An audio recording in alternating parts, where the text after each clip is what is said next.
आज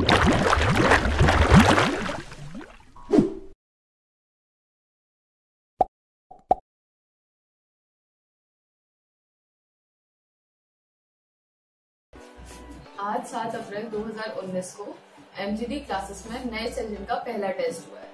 तो चलिए इस टेस्ट के एनालिसिस के लिए हम senior assistant faculty Satyansh sir के पास से।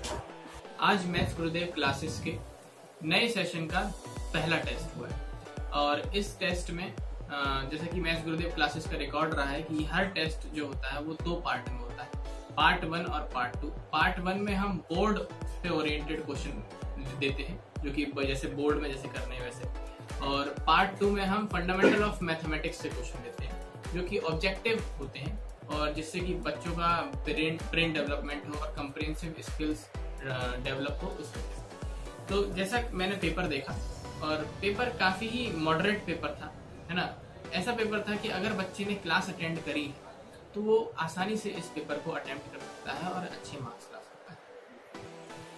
पेपर के बारे में 2-3 बातें हैं कि जैसे बोर्ड वाले जो क्वेश्चन थे, इसमें ये क्वेश्चंस हैं, कई सारे क्वेश्चंस हैं मैट्रिक्स के, तो सभी क्वेश्चंस जो थे वो उसी लॉजिक से थे जो कि आपको सर ने क्लास में पढ़ाए होंगे या फिर आपने जब बैकअप लिया होगा तो बैकअप में आपको टीम मेंबर्स ने पढ़ाए होंगे। रही बात पार्ट 2 की, पार्ट 2 में फंडामेंटल ऑफ मैथमेटिक्स के क्वेश्चन थे। कुछ क्वेश्चन ऐसे थे जो कि रियल लाइफ से मैथ को रिलेट करने वाले थे, जैसे ये रामलाल और श्यामलाल वाला जो क्वेश्चन है आप देखें तो है ना, ये क्वेश्चन ऐसा था कि आपको एक रियल लाइफ से और मैथमेटिक्स को ग्राफ से जोड़कर, पूरा मैथ्स ग्राफ और रियल लाइफ को जोड़कर पूरा एक क्वेश्चन तैयार किया गया था, हमने बनाया था और इस क्वेश्चन को यहाँ पर रखने की कोशिश की गई है। इससे फायदा ये होगा कि आपका एक कंप्रिहेंसिव स्किल डेवलप होगी, आपको समझ में आएगा कि ग्राफ की अप्रोच मैथमेटिक्स में कैसे लगानी। अब बात करते हैं बच्चों को ये पेपर कैसा लग सकता है। According to sir and our team members, जिन बच्चों ने क्लास अटेंड नहीं करी उनके लिए तो स्वाभाविक है कि ये पेपर टफ लगेगा। जिन बच्चों ने क्लास छोड़ कर अटेंड करी है, बैकअप भी अटेंड नहीं किया ढंग से, उनको ये पेपर भी टफ लग सकता है, कुछ को मॉडरेट लग सकता है। लेकिन जिन्होंने होमवर्क टाइम पर किया, क्लासेस ली है, बैकअप में अगर कुछ छूट गया है, बैकअप अटेंड किए हैं टीम मेंबर्स के, तो उनको भी पेपर आसान लगेगा। कुछ बच्चे होते हैं जिन्होंने सब कुछ किया फिर भी उनको पेपर मुश्किल लगा या बुरा गया, तो उनको घबराने की जरूरत नहीं है। अगले पेपर की तैयारी करें। ये 1 टाइम रेस जो है ये एक बार की नहीं है, कई पूरे आखिरी तक चलेगी जब तक आपका फाइनल एग्जाम नहीं हो जाएगा। तो आपको हर एक टेस्ट में परफॉर्म करना है और उनके लिए भी जिनका पेपर बहुत अच्छा गया उनको अभी ज्यादा खुश नहीं होना है, क्योंकि अगले आने वाले टेस्टों में भी आपको परफॉर्म करना पड़ेगा, तभी आप फाइनल में जाके अच्छे मार्क्स ला पाएंगे। मैंने इस पेपर के बारे में सर से डिस्कस किया, हम टीम मेंबर्स ने सबने सर से डिस्कस किया।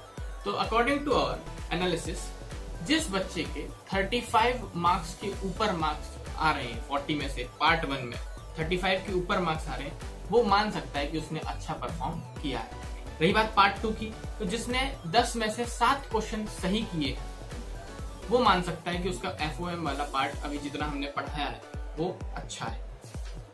और जिनके मार्क्स बहुत ही कम है, 20 के नीचे हैं या फिर और बिलो 10 है, 15 और कम है, तो वो बहुत उनको मेहनत की जरूरत है। वो आए, सर से मिलें, टीम मेंबर से मिलें, टाइम लें, पढ़ाई करें और ज्यादा से ज्यादा मेहनत करें, क्योंकि शुरुआत में अगर हमारा इतने कम मार्क्स आएंगे तो यार हमें ज्यादा मेहनत करने की जरूरत है। शुरू में ही अगर मेहनत कर लेंगे तो हमें आगे फायदा होगा। और रही बात पार्ट 2 की, पार्ट 2 में अगर किसी के 2 या 3 ही क्वेश्चन सही हैं, बाकी गलत करके आए हैं या फिर छोड़ के आए हैं, तो उनको भी FOM पर काम करने की बहुत ज्यादा जरूरत है ना।